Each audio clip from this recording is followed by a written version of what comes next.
नमस्कार दोस्तों, स्वागत है आपका डिफेंस गैलरी में। इतिहास को अगर आप खंगालते हैं तो ऐसे बहुत ही रेयर ऑपरेशन आपको देखने को मिलेंगे जहां पे किसी देश ने 200 एयरक्राफ्ट्स का इस्तेमाल एक ऑपरेशन के लिए किया हो।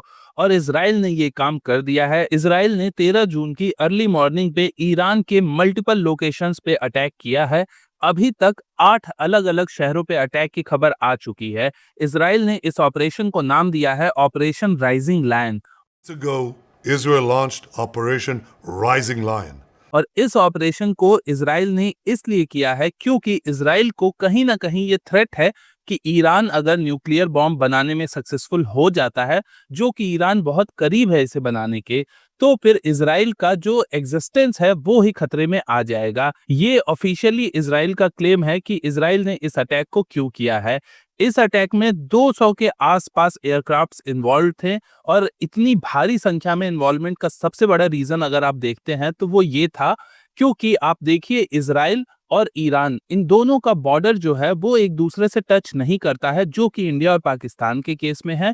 इसलिए इजराइल को इतने सारे एयरक्राफ्ट्स की जरूरत पड़ी होगी। और इस अटैक में इजराइल ने ईरान के मल्टीपल लोकेशंस जैसे कि उनके मिलिट्री इंस्टॉलेशन, उनकी बैलिस्टिक मिसाइल की फैक्ट्रीज, उनकी यूरेनियम एनरिचमेंट फैसिलिटी, इन सारी जगहों पे इजराइल ने मल्टीपल अटैक्स किए हैं। इस अटैक के पीछे सबसे बड़ा कारण इजराइल ने ये बताया है कि ईरान ने लगभग इतने सारे यूरेनियम को एनरिच कर लिया है जिससे कि 9 न्यूक्लियर बॉम्ब बन सकते हैं। और इजराइल तो इतना छोटा देश है कि उस पे 1 से 2 न्यूक्लियर बॉम्ब भी गिर जाते हैं तो इजराइल का पूरा एग्जिस्टेंस ही खत्म हो जाएगा, इजराइल देश ही पूरा मैप से मिट जाएगा।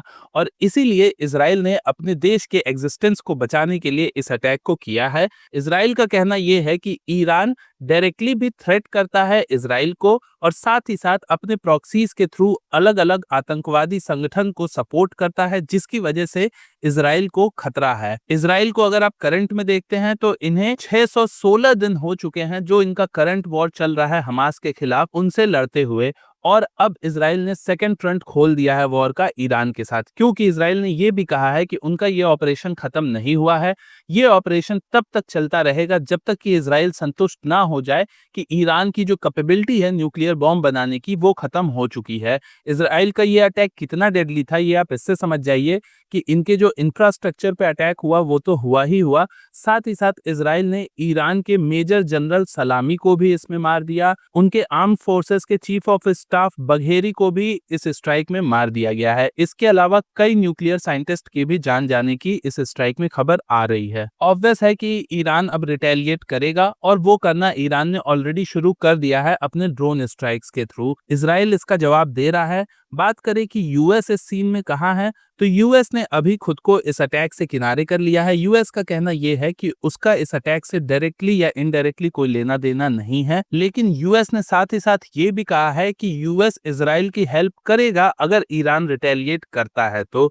और यूएस अलग एक समस्या में फंसा हुआ है, क्योंकि यूएस ईरान से बात भी करना चाह रहा है और यूएस चाहता है कि बातचीत के थ्रू इस मैटर को सुलझाया जाए, जो कि काफी मुश्किल लगता है। यूएस इस समय कोशिश में है कि ईरान से बातचीत करके, यूएस प्रपोजल दे रहा है कि हम आपके ऊपर से जो सैंक्शंस लगे हैं वो हटा देंगे और आप अपने इस न्यूक्लियर प्रोग्राम को खत्म करो जो आपने ये न्यूक्लियर बॉम्ब बनाने की कसम खाई है। इस पे बातचीत होने वाली थी, लेकिन उससे पहले ही ये अटैक हो चुका है।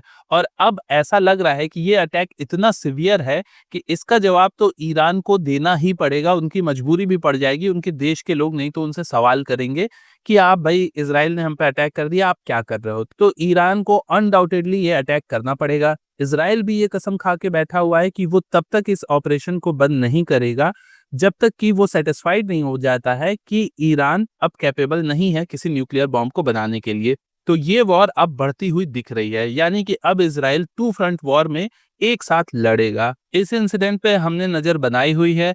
आगे इस पे जितने सारे अपडेट आएंगे हम आपको डिटेल में अच्छे से समझाएंगे। अभी इस पे और अपडेट धीरे धीरे आएंगे कि किस तरह के वेपन्स का इस्तेमाल किया था इजराइल ने, उसकी डिटेल्स हम आपको आगे बताएंगे। पर अभी जो समझ में आया है, ये ज्यादातर जो अटैक्स किए हैं इजराइल ने, ये मिसाइल्स के थ्रू किए गए हैं जिन्हें इजराइल ने अपने फाइटर जेट से लॉन्च किया था। किस तरह की इन्वॉल्वमेंट इजराइल की थी, कौन से फाइटर जेट, कौन से मिसाइल्स इसमें इन्वॉल्व थे, उस सब की डिटेल आगे जैसे हमें मिलेगी हम आपको इन्फॉर्म करेंगे। आप हमारे चैनल को सब्सक्राइब करिए, वीडियो को लाइक करिए और शेयर करिए। मैं मनीष मिलता हूं आपसे नेक्स्ट वीडियो में। नमस्कार, जय हिंद।